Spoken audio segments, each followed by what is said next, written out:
We literally live in an era where anyone, and I mean anyone, can pull a highly complex, ancient religious text, grab a quick screenshot, and make it go completely viral on social media.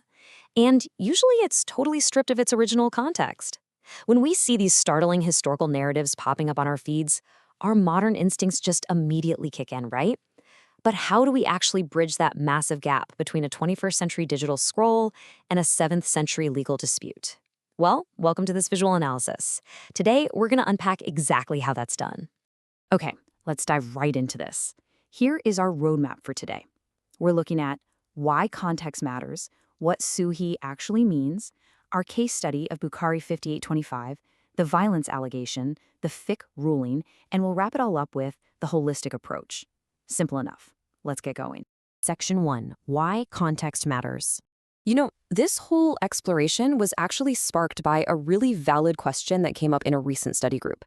The question was this: if the famous Sahih al-Bukhari compilation is considered completely authentic by mainstream scholars, does authentic simply mean no context needed?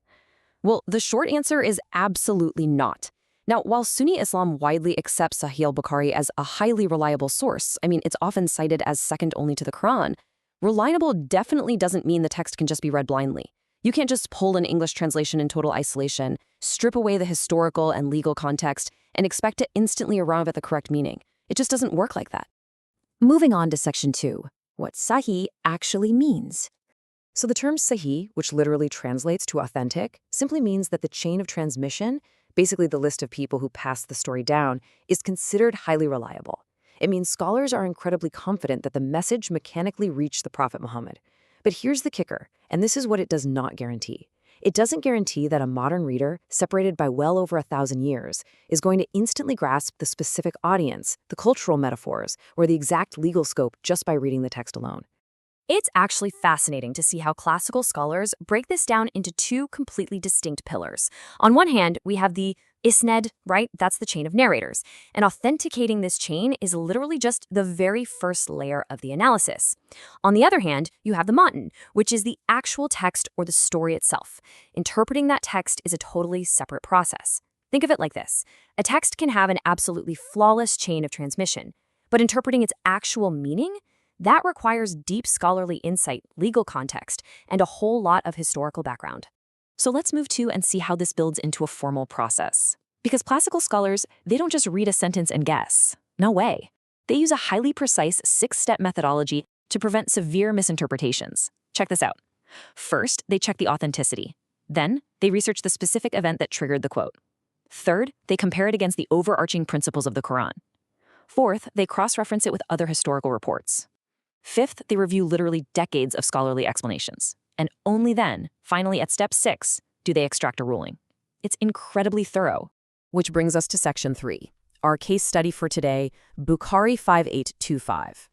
Now, this specific historical report features a highly sensitive story.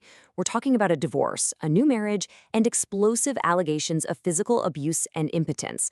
Honestly, it is exactly the kind of text that goes viral today to spark outrage. So let's just look at the timeline of events objectively, just so we can fully grasp the exact scenario the prophet was suddenly asked to judge. First, a man named Rafa divorces his wife irrevocably. Second, the woman marries a new man named Abdul Rahman. Third, the newly married woman comes to Aisha, the prophet's wife, complaining of severe physical abuse by her new husband. And fourth, a sudden confrontation occurs right before the prophet, where both the husband and wife present conflicting claims. Let's dig into Section 4, the violence allegation. We're going to shift our focus right now to what is undoubtedly the most jarring part of this text for any modern reader: the woman's physical bruises and the explicit claim of domestic violence. So when the woman arrived, she actually showed Aisha green bruises on her skin, and Aisha reacted strongly, stating, "I have not seen any woman suffering as much as the believing women. Look, her skin is greener than her clothes." Guys, this is absolutely crucial. Aisha's visceral, immediate reaction proves that the violence was absolutely not ignored or somehow normalized by the bystanders of that era. Aisha didn't just brush it off. She actively made the harm visible and strongly condemned it. But as we read the rest of the text, the narrative suddenly shifts. And that leads to a very natural question. Why weren't the bruises investigated further in that exact moment? Look, if you're feeling a bit of discomfort reading this, that is entirely validated. Impartially speaking, asking why a full domestic violence investigation didn't immediately occur right then and there is a completely reasonable, fully expected question for any modern reader to ask. This brings us to Section 5, the Fiqh ruling. To understand exactly why the text shifts gears so abruptly, we have to look at the actual court case that was happening that day. When the new husband, Abdurrahman, arrived, he actually brought his 2 sons from a previous marriage as proof of his vitality, and he made a strong counterclaim. He claimed his wife was lying about him being impotent and that she was merely being disobedient because she wanted to legally invalidate their new marriage so she could return to her first husband, Rifah. So the crucial point here is that the Prophet was suddenly dealing with a specific, highly contested legal dispute over whether this new marriage had actually been physically consummated. And because of this very specific dispute, the Prophet delivered a ruling regarding her intent. Basically, a woman irrevocably divorced, meaning a 3-time divorce, cannot remarry her first husband unless a subsequent marriage to another man is genuinely physically consummated. Now, classical scholars extracted vital legal rules about marriage and divorce from this specific text. What they did not extract from it was a permission for domestic violence, especially since the Prophet explicitly condemned spousal abuse in numerous other authenticated reports. The primary legal focus of this specific historical snapshot was purely the divorce dispute. Finally, Section 6, the holistic approach. When bringing all of this back to the big picture, how exactly should we consume isolated, highly complex religious texts when they just randomly pop up in our digital age? Well, there are generally 3 ways people react.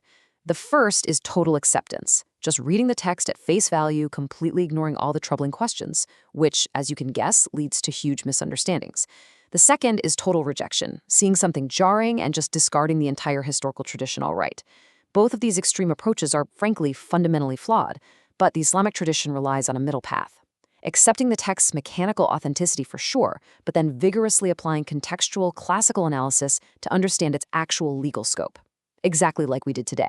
And this brilliantly illustrates the immense value of methodical learning over rapid digital consumption. Our key takeaways are pretty clear. Number 1, Sahih guarantees the chain of transmission, not that you don't need context. 2, Bukhari 5825 is fundamentally a ruling on divorce laws, not a ruling on domestic disputes. 3, while the violence wasn't the focal point of the final legal judgment, Aisha's strong reaction proves it was absolutely not legitimized. And finally, when you're dealing with complex texts, always consult the classical commentaries rather than just an isolated English translation. So I want to leave you with a final thought to ponder. Today, digital tools give us instant access to thousands of ancient, deeply complex texts right at the tap of a screen. But access isn't the same thing as understanding. If we have the incredible technology to instantly access these texts, do we have the patience and, honestly, the intellectual honesty to actually seek out their true context? Thank you so much for joining me on this explainer, and keep asking those tough questions.